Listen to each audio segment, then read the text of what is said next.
اذا السلام عليكم في فيديو جديده من فيديوهات اي مدرسه. في هذا الفيديو غنطرقوا النهايات الداله اللوغاريتميه. اذا الفقرات ديال الفيديو ديالي على الشكل التالي: غنبداو بتذكير ديال النهايات الاعتياديه واللي خصكم تكونوا عارفينها في هذا الدرس.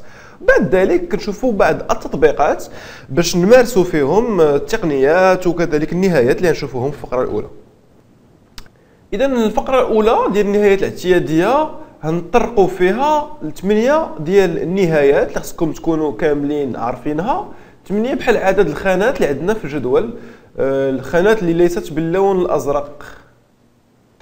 اذا عندنا نهايات في جوار صفر بقيم موجبه قطعا، يعني اكس كتقول لصفر زائد. اول ليميت خصكم تعرفوها هي الليميت ديال ln دو اكس لما اكس كتقول لصفر زائد. هاد الليميت هذه هي ناقص ما لا نهايه، عقلوا عليها مزيان. ثاني نهايه خصكم تعرفوها هي الليميت ديال اكس ln دو اكس لما اكس كتقول لصفر زائد. في هذه الحاله غتكون هي صفر. طبيعه الحال تكون الصفر عندها قيمه سالبه. علاش؟ حيت اكس عندنا موجبه، اكس كتقول صفر زائد، و ln دو اكس في جوار صفر كتساوي ناقص ما لا نهايه الليميت ديالها. اذا الرمز ديال الصفر ديالنا يكون سالب. ليميت الثالثه اللي خصكم تعرفوها هي بصفه عامه كيف ما كانت ان كتنتمي لان نجمه، ليميت ديال اكس على بيسونس ان ln دو اكس في جوار صفر زائد هي صفر ناقص.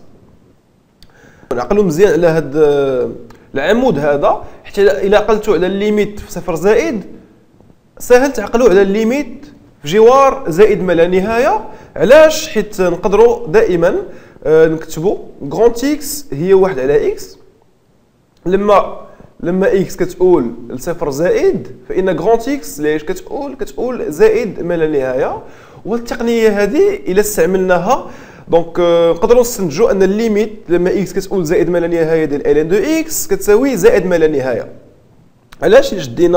شدينا الخاصيه واحد، دونك الا خدينا اكس كتقول زائد ما لا نهايه فان الليميت ديال ln ديال 1 على اكس اش كتساوي؟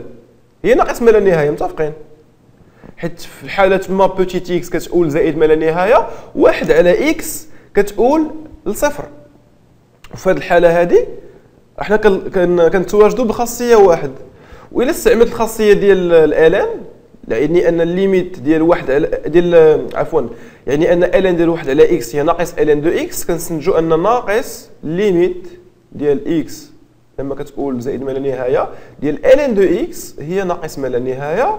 غنضرب كل شيء في ناقص تولي عندي ليميت ديال ln دو اكس بجوار زائد ما لا نهايه هي زائد ما لا نهايه اللي هي الخاصيه اللي كتبان لكم امامكم.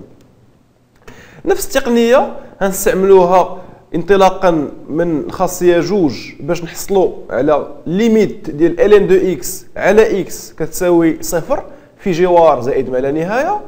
وتنستنتجوا بصفه عامه ان الليميت ديال ln دو اكس على اكس اس ان كتساوي صفر بجوار زائد ما لا نهايه. عقلوا مزيان على العمود الاول، حيت الا عقلتوا على العمود الاول هتعقلوا على العمود الثاني، ولا فيس فيرسا عقلوا على العمود الثاني يعني لي ليميت بجوار زائد ما لا نهايه باش تستنتجوا لي ليميت في جوار صفر زائد. اذا النوع الثالث ديال النهايات عندنا النهايه في جوار صفر. النهايه اللي خصكم تعرفوها هي ديال ln ديال 1 زائد اكس على اكس كتساوي 1. من السهل تعقلوا عليها. علاش؟ بصفه عامه فاش كتكون عندكم الليميت لما اكس كتقول لواحد العدد معين كنتفكروا الاشتقاق. لاحظوا معايا هذه الحاله الثانيه لما اكس كتقول لواحد. هذه الحاله هذه كنستنتجوها من هذه الحاله الاولى. دونك نحاولوا نبينوا علاش الليميت ديال ln ديال 1 زائد اكس على اكس كتساوي 1. هاد الليميت ديال ln ديال 1 زائد اكس على اكس نقدروا نكتبوه على شكل ليميت ديال ln ديال 1 زائد اكس ناقص ln ديال 1 زائد صفر اللي هي صفر، ما فيها باس نذكروها، على اكس ناقص صفر. كتلاحظوا هنايا عندي اف دو اكس، هنا عندي اف دو زيرو باعتبار اف دو اكس هي ln ديال 1 زائد اكس. دونك كنستنتجوا ان عندي هنايا اف بريم ديال زيرو. اللي هي اشتقاق ديال الان ديال 1 زائد اكس هي 1 على 1 زائد اكس في النقطه صفر هي 1 على 1 زائد صفر هي 1. هذه طريقه معينه باش نحفظوا بها لا ليميت اللي يلاه شلناها. دونك بنفس الطريقه كنستنتجوا ليميت ديال الان دو اكس على اكس ناقص 1 باعتبار هذه المره الداله اف دو اكس هي الان دو اكس. دونك كنستخلصوا ان الليميت لما اكس كتقول لواحد ديال الان دو اكس على اكس ناقص 1 هي 1. اذا الان كنطلب منكم الجميع تعقلوا مزيان على هذا الجدول هذا، حيت بواسطه هذا الجدول تكون بامكانكم الحساب ديال جميع النهايات اللي كتدخل فيها الداله اللوغاريتميه.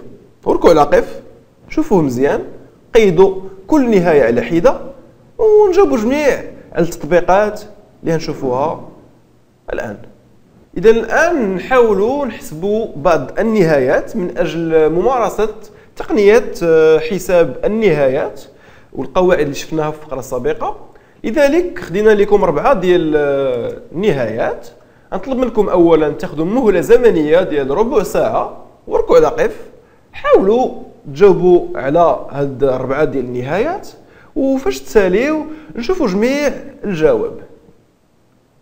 اذا اول نهايه ليميت ديال الان ديال 2 اكس زائد 1 على اكس ناقص 1. نحاولوا نحسبوها جميع. عندما تكون الكتابات التاليه ممكنه، يعني الان ديال 2 اكس زائد 1 ممكنه والان ديال اكس ناقص 1 ممكنه. بون نتوما عارفين باش تكون 2 اكس زائد 1 الان ديال 2 اكس زائد 1 ممكنه خاص تكون 2 اكس زائد 1 اكبر قطعا من الصفر، ونفس الشيء خاص تكون اكس ناقص 1 اكبر قطعا من الصفر. تيكون عندي الخاصيه التاليه، نقدر هذا الطرف الاول يعني الان ديال 2 اكس زائد 1 نعمل فيه 2 اكس عامل ديال 1 زائد 1 على 2 اكس ناقص الان هنا نعمل باكس عامل ديال 1 ناقص 1 على اكس. كنستعمل التقنيات الحسابيه ديال الان. كنعرفوا ان الان ديال الجداء هنا عندي جوج مضروبه في اكس مضروبه في 1 زائد 1 على 2 اكس، غتحول لي المجموع ديال الان ديال جوج الان ديال اكس الان ديال 1 زائد 1 على 2 اكس.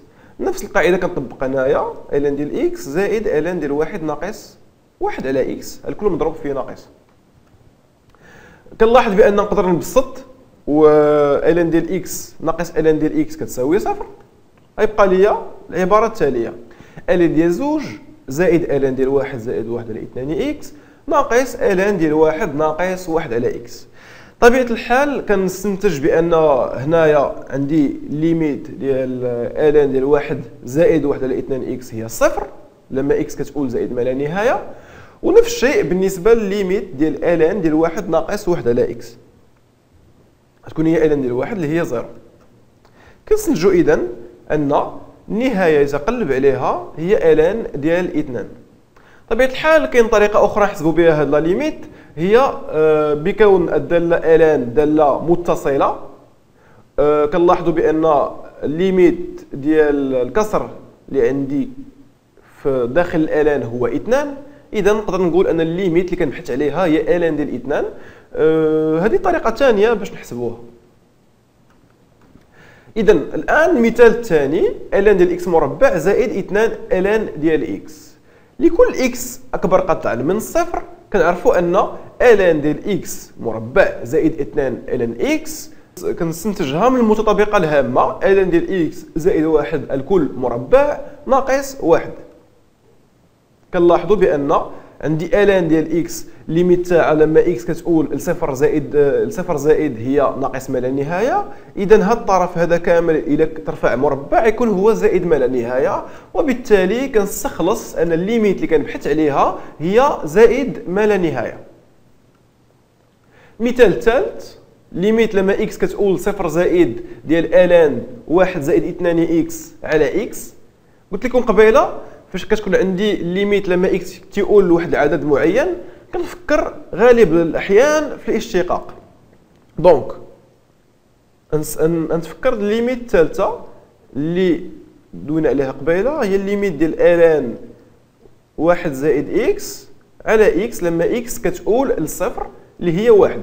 نحاول نطبقوا هاد الليميت هادي في المثال ديالنا. عندي ليميت لما اكس كتقول لصفر زائد ديال الان ديال واحد زائد 2 اكس الكل على اكس كتساوي ليا ليميت لما اكس كتقول لصفر زائد ديال الان ديال واحد زائد 2 اكس غندير على 2 اكس داكوغ فوا في جوج هنايا مضروبه في جوج. جوج الى بسطتها مع جوج غنرجع الان ديال واحد زائد 2 اكس على اكس. عندي التساوي. اش عندي هنايا؟ هنا كنديتيكتي الليميت اللي كنقلب عليها. هذه كنعرفوها جميع هي واحد.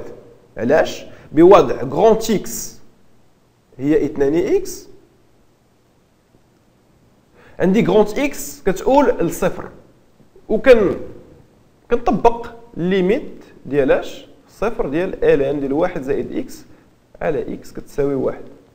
دونك هاد الليميت هادي كامله كتساوي واحد. اذا الليميت اللي كنبحث عليها هي 2. دونك شنو نقول؟ بما ان